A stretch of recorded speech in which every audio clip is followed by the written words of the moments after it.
우리나라는 1955년부터 1974년까지 20년 동안 해마다 90만 명, 100만 명 넘게 태어났습니다. 이 세대 가운데는 이미 연금을 받고 있는 사람도 있지만 앞으로 16년이 지나면 모두 연금 생활자가 됩니다. 1955년부터 1974년에 출생 아수를 추정해 보면 약 1,900만 명으로 보여지고요. 2021년 인구주택 총조사 만 47세에서 66세 내국인 인구를 보면 1,620만 명으로 약 85%가 국내 거주하고 있는 것으로 보여집니다. 지금은 생산 연령 인구 100명이 고령자 26명을 부양하면 되지만 2040년에는 100명이 60명을 부양해야 해서 지금보다 부담이 2배 넘게 커집니다. 미래 세대가 짊어져야 할 사회적 비용도 비용이지만 거기서 발생하는 갈등 비용도 만만치 않을 거라고 생각이 들고 저는 이게 사실은 더 두렵거든요. 그러니까 이것이 훨씬 더 사회를 나쁘게 만들 수 있고.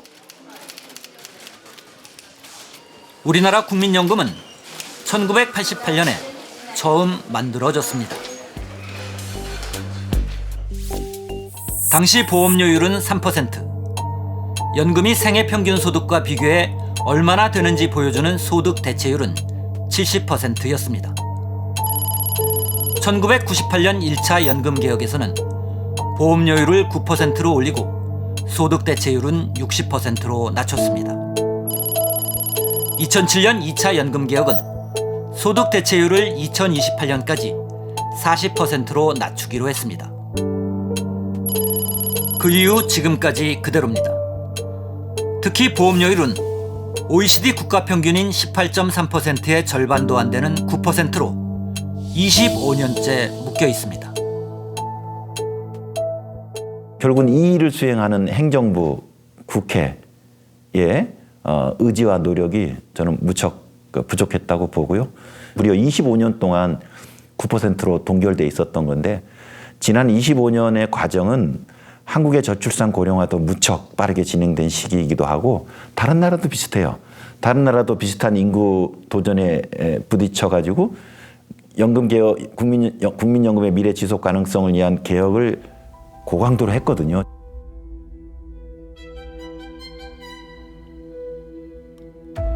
보험료를 내는 가입자가 연금을 받는 수급자보다 훨씬 많기 때문에 국민연금은 아직 흑자입니다. 그런데 이렇게 쌓인 적립금이 2040년에 1,755조 원까지 늘어났다가 적자로 돌아서서 2055년에는 완전히 고갈될 전망입니다. 그러면 그 해에 거친 보험료로 그해 연금을 지급해야 하는데 보험료가 감당하기 힘들 만큼 오를 수밖에 없습니다.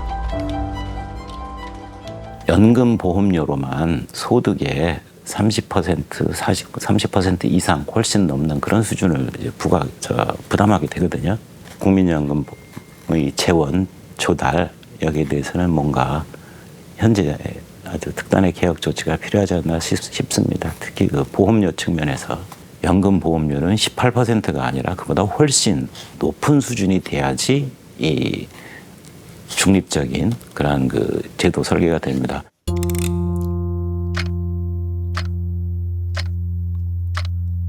충분히 예상되던 문제였지만 정권이 바뀔 때마다 정치적으로 민감한 연금 개혁 문제를 떠넘기면서 지금까지 시간만 흘렀습니다.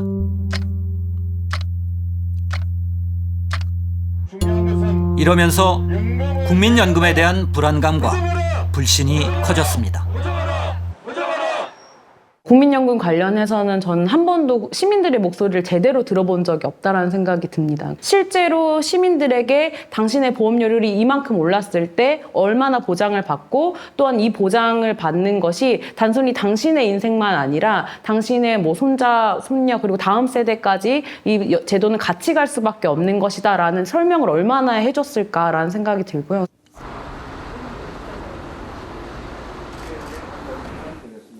국민연금에 대한 자료도 공개되지 않은 게 많아서 정부와 국회의 국민연금 개혁 논의에 참여하고 있는 민간 전문가들조차 답답하다고 말합니다. 다른 나라 연금 개혁들도요, 다 현 세대들의 부담을 높이는 방식으로 추진을 했어요. 그래서 사회적 갈등은 있었지만 궁극적으로는 다 재정 안정화 방향으로 가거든요. 그럼 당시 시민들이 그걸 왜 동의했겠습니까? 결국은 있는 그대로의 팩트를 서로 확인한 이후에 어쩔 수 없구나, 그래야 되는구나라는 시민으로서의 책임의식, 현 세대의 성원으로서의 책임의식을 갖게 되는 거거든요.